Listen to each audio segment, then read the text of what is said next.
scored 10 points on 3 for 10 shooting. He's speaking with Mike Reedy.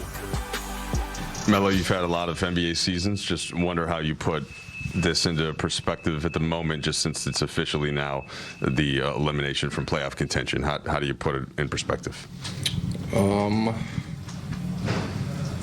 I would say this was a season that we just didn't get it done.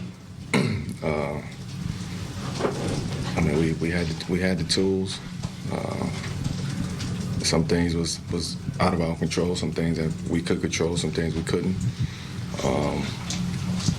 And it's nothing else more than we didn't get it done. I mean, you can't make no excuses about it. We just didn't get it done.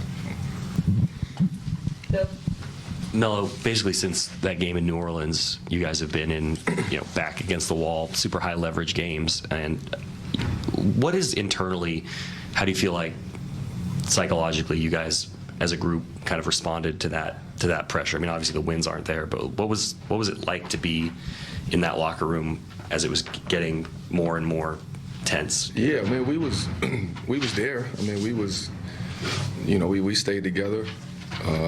You didn't see much of people guys just straying away from each other. It's weird. The fact that we knew our backs was against the wall. And I think in situations like this, seasons like this, it's easy for teams to kind of just go their own way and players go their own way when things get thick and backs against the wall. So again, I didn't see none of that. I didn't experience none of that in the locker room, in practice, on the bus, on the plane. None of that. Guys were still, locked in and understanding what was at stake.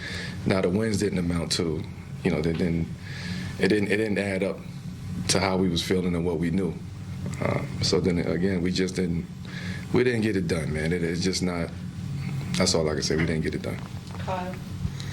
Melo, you're talking about the team stayed together with the backs against the wall, but obviously did not perform with your backs against the wall. What was the missing piece, in your opinion, if it wasn't? Yeah, I don't want to get into that. I don't. It's something that I would have to look at the whole season in totality. Reflect on it, think about it, look at it. I don't have those answers immediately right now. Maybe in next week or something I'll have that for you. But at this very moment, I don't have those answers. And how do you envision the last 3 games playing out for you, and how would you like the team to kind of play out the last 3 games? Oh no, we're gonna play. I mean, I don't know who's gonna play, but we going out there to play. We're going out there to compete. We're gonna finish where we started, and that's the only way I could look at it, and I can approach it. Dan. Melo, you kind of just touched on this a second ago, but not over the course of an 82-game season, right? Like the goal is to stay as locked in the moment as possible and not think about big picture stuff. But it felt like this team was facing big picture questions basically since the first day of training camp, and a lot of them kind of never got answered. Yeah.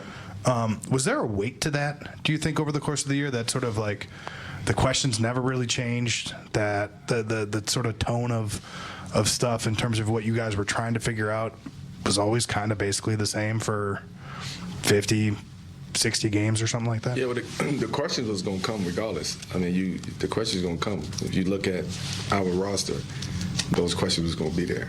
And questions about, what we got to do to get it done. Can we get it done? Will we get it done? The pressure was always there. It's just how you respond to that pressure. The pressure of this team being put together, that was pressure, right? So how we was going to respond to that. And again, it comes back to not getting it done. For whatever reason, we didn't get it done. I don't have one reason over another. We just didn't get it done. Dave. LeBron missed 4 of the last 5 games, and the Lakers have been officially